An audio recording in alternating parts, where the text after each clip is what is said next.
ते आपल्या दृष्टीसमोर आणायचे. तर ते सन्निधानातला भक्त परिवार असं करू शकतो म्हणे. देखील श्री मूर्ती आठवी जेते मूर्ती स्मरण बोलीचे, ऐकिली श्री मूर्ती आठवी जेते भावना बोलीचे. जसं म्हणतात ना, भाव असेल तर देव पावतो.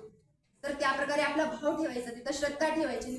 आपण परमेश्वराच्या ज्या लीळा आपण ऐकलेल्या आहेत, आता म्हणजे नेहमीच तुम्ही ऐकतात, कारण तुमच्या आपल्या गावामध्ये धार्मिक कार्यक्रम नेहमीच तुम्ही आयोजित करतात. बरेच तुम्हाला साधू संतांचा सहवास आहे, म्हणजे नेहमी लाभलेला आहे. बऱ्याच साधूंकडून तुम्ही लीळा ऐकलेल्या आहेत. त्या लीळांचं तुम्ही चिंतन करायचं, आठवायचं. म्हणजे जसं की आता आपण पहिल्या दिवशी लीळा चित्र घेतलं होतं, तर नागदेव तर त्यांना कशा प्रकारे अडचणी आल्या, अडथळे आले. दादोस त्यांना येऊ देत नव्हते स्वामींकडं, कारण दादोसांना वाटायचं की हा माझा शिष्य आहे, तो माझाच राहावा, स्वामींचा होऊ नये. एवढा भेदभाव, म्हणजे स्वामींच्या काळात सुद्धा अशा अडचणी होत्या. म्हणजे जीवाला देवापर्यंत पोहोचण्यासाठी अशा अडचणी येत असतात.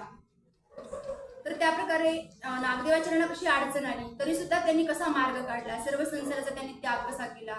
सर्व त्यांना पण होतं ना, सर्व संसार होता. ती वासनिक अवस्थेतून इकडे आलेले आहेत.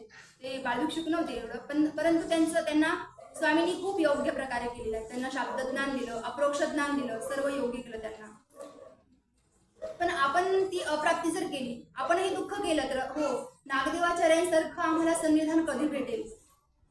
नागदेवाचरणात जसं स्वामींनी योग्य केलं, त्यांना सन्निधान दिलं, तसा योग आमच्या जीवनात कधी येईल, अशी अप्राप्ती तळमळ आवड असली तर आपल्याला सुद्धा तो क्षण येऊ शकतो. म्हणतात ना, जसं आपण चिंतन करतो तसंच होत असतं.